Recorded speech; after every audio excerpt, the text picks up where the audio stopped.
శ్రీ గురుభ్యో నమః. నా ఛానల్ని సబ్స్క్రైబ్ చేయకుండా ఉంటే సబ్స్క్రైబ్ చేసుకోండి. వీడియో నచ్చితే లైక్ చేయండి, షేర్ చేయండి, మీ కామెంట్స్ పెట్టండి, రిప్లై ఇస్తాను. ఈరోజు వీడియోలో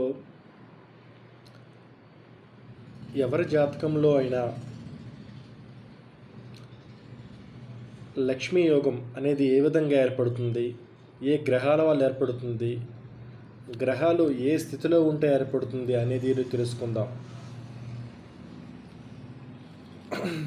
ఈ లక్ష్మీ యోగం అంటే ఏంటంటే మనం పుట్టినప్పటి నుంచి మనం ఆజన్మాంతరం కూడా మనకి డబ్బుకు లోటు ఉండదు. ఇప్పుడు కూడా మనం శ్రీమంతులు గారు లగ్జరీ లైఫ్ అనుభవిస్తాం అన్నమాట. ఇది యోగం యొక్క ప్రత్యేకత. అయితే ఈ సూత్రం ఏంటంటే రెండవ స్థానంలో 2 లేదా 3 గ్రహాలు ఉండాలన్నమాట.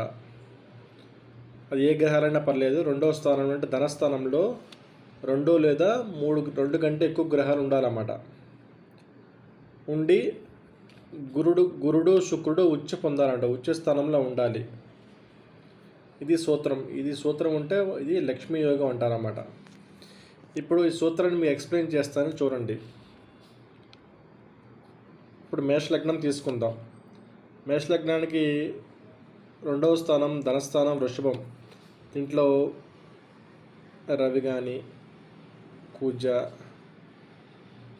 చంద్ర, బుధ, శని, రాహు, కేతు ఏ గ్రహాలైనా పర్లేదు, 2 కంటే ఎక్కువ గ్రహాలు ఉండాలి 2వ స్థానంలో. దీంతోపాటు గురుడు శుక్రుడు ఉచ్చ స్థానంలో ఉండాలి. గురుడు ఎక్కడ ఉంచుకుంటాడు? కర్కాటకంలో. శుక్రుడు మేనంలో. 2 ఉచ్చి పొంది ఉండాలి. లేకపోతే ఏదో ఒక గ్రహమైన ఉచ్చి పొంది ఉండాలన్నమాట. గురుడు కానీ శుక్రుడు కానీ. గురుడిని ఎందుకు తీసుకున్నామంటే గురుడు సహజంగా ధనకారకుడు. శుక్రుడు ఎందుకు తీసుకున్నామంటే శుక్రుడు కాలపురుష చక్రానికి 2వ అధిపతి అనమాట. 2వ స్థానానికి వృషభానికి అధిపతి. కావున శుక్రుడిని తీసుకున్నాను అన్నమాట. ఇలా ఉండాలన్నమాట. ఇలా ఉంటే దీన్ని లక్ష్మీ యోగం అంటారన్నమాట. క్లియర్గా సూత్రం వినండి, మీ చాట్లో చెక్ చేసుకోండి.